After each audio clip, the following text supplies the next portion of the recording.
So, our next panelist is Andre Forsythe, who is a long-standing believer in the power of fashion to drive wider change. Andre has committed himself to the fashion industry at an early age, finding a natural relationship between his political education and the history of fashion. He immediately made the decision to be part of fashion's future. So with a career spanning sustainable brand management, styling, sustainable sourcing, entrepreneurship, runway and campaign production, garment design, charity fashion events, retail management, 2 continents and multiple countries, Andre remains convinced that the fashion industry is ideally poised to drive a quintessential sustainable shift in our behavioral practices and has returned to Toronto to ensure we play a part in doing so. So Andre launched the Canadian Climate Challenge to address sustainable awareness on a broader scale, and he seeks to facilitate collaboration in order to bring more Canadians into the climate solutions conversation. So Andre, if you could come up and share more about your organization.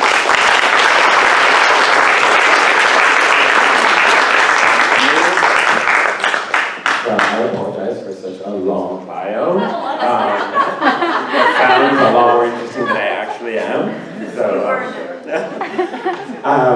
you can hear me, right? Okay, amazing. So first I just want to thank Drawdown for having me here today and for putting this together. I also want to thank the organizers who put the strike together. It was absolutely amazing. There was so much work going on behind the scenes, and I was probably one of my proudest days as a Canadian yesterday.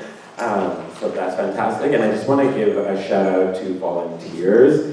The amount of volunteer work that goes into like literally every aspect is so what do we do? Are we putting on the phone? Yeah, it's coming up. Okay, cool. Yeah, so what we do, There you go. Can I click? Yeah. Is that okay? And be very gentle with it? Is that possible? Apparently. Okay. Oh, okay. Excellent. So just before I say what we do, I'm just going to point out why we do, which is kind of in line with a lot of what we've been talking about today. So when we talk about how we feel when we think about climate change, this is generally the feeling that most of us get. We're at home by ourselves, in the dark, in our basement, probably crying. And that's a big challenge. And while we understand that fear is absolutely important to catalyze the urgency of the situation that we face, at the end of the day, the problem with that is that you end up feeling hopeless, as we discussed earlier today. And at the end of the day, you end up feeling alone. And that's the last thing that we want. That's not, we see on a global scale that fear begets fearful behavior. And fearful behavior looks like a lot of what we see, putting up walls, putting up barriers, and not creating the sense of community that we need in order to move forward. And so that's what we are trying to combat when we say awareness, is what we're focusing on. So how do we go about doing that? There's a ton of incredible organizations. So if any of you who are not familiar with this space, with the climate crisis and climate change community, there are a lot of incredible people and a lot of incredible organizations out there. And so when we approach this community, we want to find out, so how do we not step on each other's toes, and how can we help?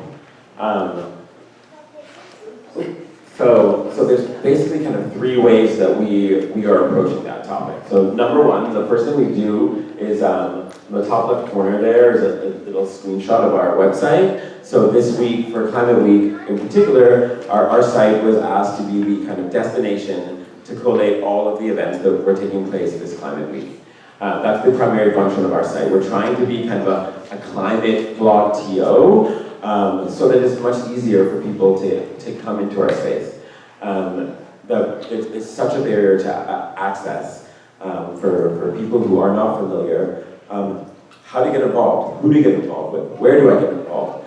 And as we said, it starts off with taking that first step, and so we use our website in order to do that. So this past week we were involved in TUC, and then the month preceding involved in tons of the planning committees that were necessary to pull off, not just yesterday, but as I'm sure a lot of you know, the multiple events that were taking place every single day. So that's the purpose of our site. The next thing that we do is we try and go and cover as much of these. As Ali mentioned, coming out to each other's events is essential. You have to go out there, you have to support one another if we're going to build any sort of sense of community, and seeing that come together yesterday was absolutely incredible. So we use our social media to kind of fill that space. We all know our traditional news media is just not doing the job. Sure, they're there on big days like yesterday, but where are they the rest of the time? If we want people to realize what is going on and how serious this is, it's got to be a consistent conversation. You can't hear about this amazing action one day of the month or one day of the year and then expect people to take this seriously when they're bombarded with every other frivolous message all day, every day. So we're trying to fill that space. We have a growing team. If anyone wants to help us fill that space, that would be wonderful. But we want to engage with, and so our team is primarily youth, and we want to engage youth in the platforms that they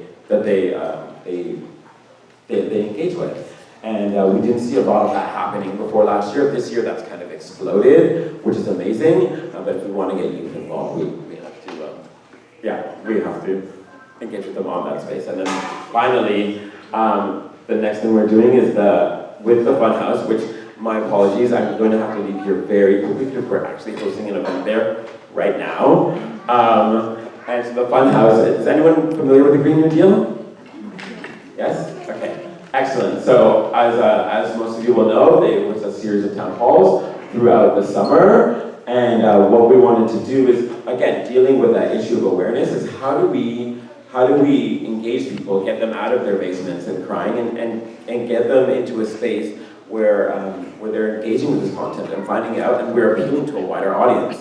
So that's where we bring art and technology together to confront the topic of climate change. The Funhouse is a crazy immersive experience. I encourage anyone to go. They've got a Halloween kind of turnaround that they're launching on October 9th, but where they've combined art and technology, and it's very fun as it is now, but the way that we're going to take it is to address all the different areas of where climate change affects us. So what it looks like for transportation, what it looks like for postal workers, what it looks like when GM's plant shuts down. How can Toronto rise to our challenges, and how amazing Toronto can be. So we want to focus on solutions, and we want to convey that to a wider audience. So we're trying to engage a different medium where people will come with a friend, and maybe encourage that conversation and leave there connected to solutions and with a path of action. And we feel like that's the work that's essential, that takes us from that one step of starting with fear, so arriving with that anxiety, but leaving with a tangible course of action to get engaged on a personal level and then with the people around you. So I've got some flyers outside, even though I won't be here. One of my volunteers will be coming back later. But if you grab one of them and you want to get involved, that would be fantastic. And stay tuned for what's happening with the Funhouse. There's some very cool things coming. Thank you. What's the website? What's the URL? Great question. So it's climatechallenge.ca. Is it not? Is there, right? Okay. No, yeah.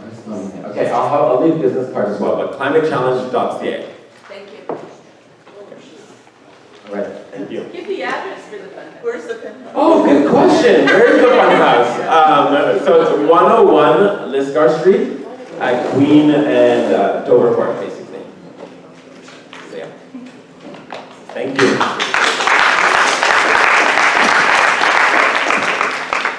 Thank you, Andre, for that reminder that there's some very emotional element to this work. Did anyone feel emotional at yesterday's rally?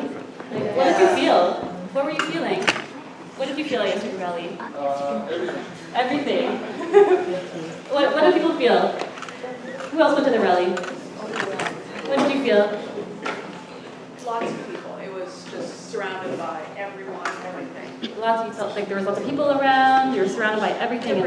Different people. What did you feel? I felt a high. I felt energetic. I felt motivated. You felt a high, felt energetic, felt motivated. So thank you, Andre, for bringing to light again that people have emotions about this. There's fear, there's hope, there's anxiety, there's energy.